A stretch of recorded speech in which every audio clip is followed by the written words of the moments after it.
কেন্দ্রীয় শহীদ মিনারের পাদদেশে যখন হাজারো মানুষের ভিড়, তখন এক কোণে বেজে উঠেছিল এক চেনা সুর। মাটির গন্ধে মাখা সেই সুর যেন সবার হৃদয়ে এক অন্যরকম দোলা দিয়ে যাচ্ছিল।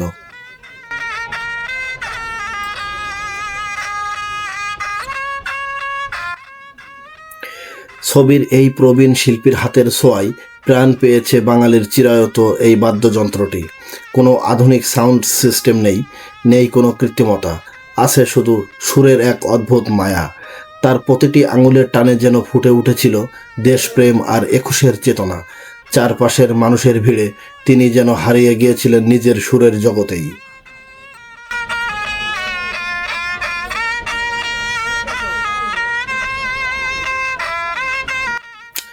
এই লোকজ বাদ্যযন্ত্রের করুণ সুর আমাদের মনে করিয়ে দেয় সেই সব ভাষা শহীদদের কথা, যারা নিজের জীবনের বিনিময়ে আমাদের মুখের ভাষা কেড়ে নিতে দেয়নি। এই সুর আমাদের মা, মাটি আর মানুষের কথা বলে। রাস্তার ধারের এই নিভৃতচারী শিল্পীরাই মূলত আমাদের লোকজ সংস্কৃতিকে আজও বাঁচিয়ে রেখেছেন।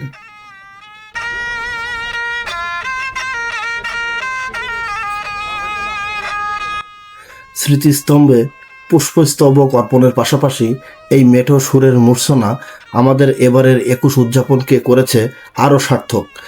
আমরা যেন ভুলে না যাই আমাদের এই লোকজ ঐতিহ্যকে। শহীদদের প্রতি শ্রদ্ধা আর এই সুরের প্রতি ভালোবাসা নিয়ে আমরা এগিয়ে যাব আগামীর পথে। ভিডিওটি ভালো লাগলে অবশ্যই সবাই লাইক অ্যান্ড কমেন্ট করবেন এবং সাবস্ক্রাইব করে পাশে থাকবেন। ধন্যবাদ সবাইকে।